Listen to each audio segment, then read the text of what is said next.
आपका सबसे बड़ा दुश्मन कौन है? मैया। ओ मैया। मन में 4 चीजें हैं। मन में मन, बुद्धि, चित्त और अहंकार। ये 4 के समूह को मन कहते हैं।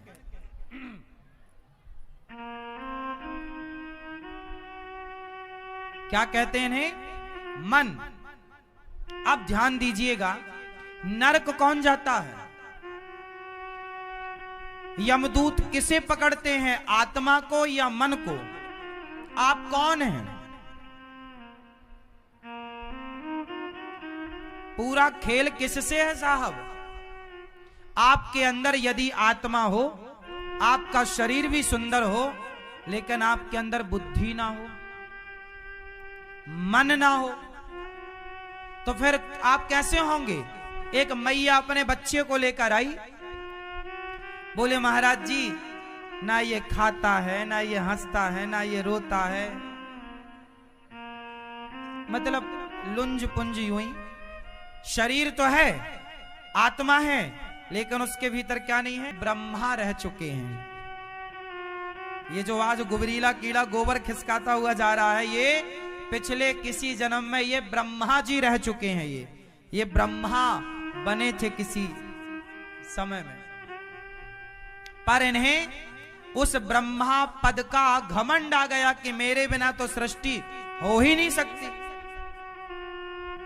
तो फिर इन्हें उस ब्रह्म पद से निष्कासित कर दिया गया, और बाद में ये अब देखो गुबरीला कीड़ा बने घूम रहे हैं। इसका अर्थ ये है कि आज जितने जीव जंतु तुम्हें दिखाई पड़ रहे हैं, ये मानव का शरीर कोई हमारे और तुम्हारे बाप की बफौती थोड़ी है। अगले जन्म में तुम मनुष्य ही बनकर आओगे, इसकी क्या गारंटी है? अगले जन्म में तुम भारत में ही जन्म लोगे, इसकी क्या गारंटी है? अगले जन्म में तुम्हारी बुद्धि ऐसी पवित्र ही रहेगी, ऐसी क्या गारंटी है? इसलिए बिगड़ी जन्म अनेक की, बिगड़ी जन्म अनेक की, सुधरे अब ही आज, हाँ ही राम को नाम जप, तुलसी तज कु समाज। आज ही अपना कल्याण कर लो, क्योंकि 84 लाख योनियों में चले गए तो 84 लाख योनियां मतलब कई जन्म, मतलब कई युग बीत जाते हैं। कितने? कई युग। कई युगों के बाद ये मानव का शरीर मिलता है। फिरत सदा माया कर प्रेरा, इसलिए दुर्लभो मानसो देहो देहि नाम क्षण भंगुरा, तत्रापि दुर्लभम मन्ये वैकुंठ प्रिय दर्शनम। बड़े भाग्य से मिला है, सवार लो।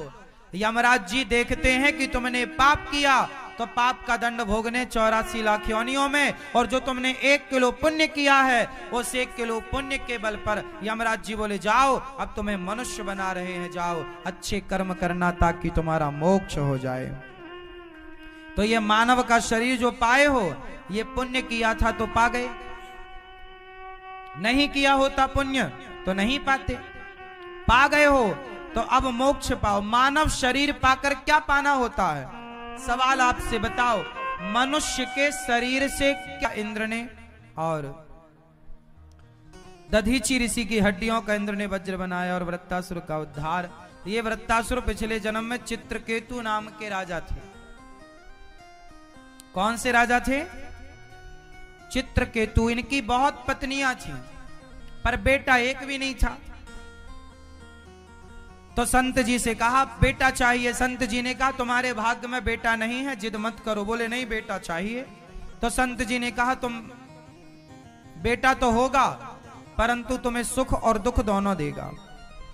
बेटा हुआ 5 साल का, जब बेटा हुआ उसे बड़ा लाड़ प्यार किया। जब वो 5 साल का हुआ तो राजा की बहुत सारी रानियां थीं, एक रानी को बेटा हुआ, बाकी रानियों ने उस बच्चे को जहर देके मार दिया। बच्चा मर गया, राजा रानी रोए। तब नारद जी ने समझाए कि क्यों रो रहे हो। तो कहा महाराज मेरे पुत्र को जीवित करो। तो नारद जी ने उसे जीवित कर दिया। पिता बोला बेटा आ तुझे गले लगाऊं। उस बेटे ने कहा खबरदार, आप मेरे कोई पिता विता नहीं हो,